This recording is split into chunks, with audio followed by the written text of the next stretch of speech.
এক ভয়ঙ্কর সাপ প্রতি রাতে রাজকুমারীর মুখ দিয়ে বের হয়ে অন্ধকার জঙ্গলে চলে যেত, আর ভোর হওয়ার আগে ফিরত আর মুখ দিয়ে ঢুকে যেত। কিন্তু রাজকুমারী নিজেই কিছু জানত না। সে ধীরে ধীরে অদ্ভুত অসুখে ভুগতে লাগলো। হাঁটতে গেলেই অচেতন হয়ে পড়ত, আর প্রাসাদ জুড়ে ছড়িয়ে পড়ল ভয় ও রহস্য। রাজা হতাশ হয়ে ঘোষণা দিলেন, যে আমার মেয়েকে সুস্থ করবে তার সাথে আমার ছেলের বিয়ে দেব। অনেক বড় বড় চিকিৎসক ব্যর্থ হলো। তখন এলো মায়া, এক গরিব জেলের মেয়ে। কেউ তাকে গুরুত্ব না দিলেও সে সাহস করে সুযোগ চাইল। রাজা মায়াকে সুযোগ দিলেন। রাতে একা রাজকুমারীকে তার রুমে বসে পাহারা দিতে লাগলো।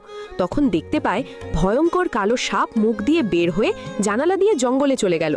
আবার ভোরের আলো জ্বলার আগেই ফিরে আসে, রাজকুমারীর মুখের ভিতর চলে যায়। সব রহস্য বুঝতে পারল। সকাল হলো, রাজা মায়াকে ডেকে পাঠালো। রাজা বলল, কি কোনো উপায় পেলে জেলে কন্যা? মায়া মাথা নিচু করে বলল, জি রাজামশাই, তার আগে আমার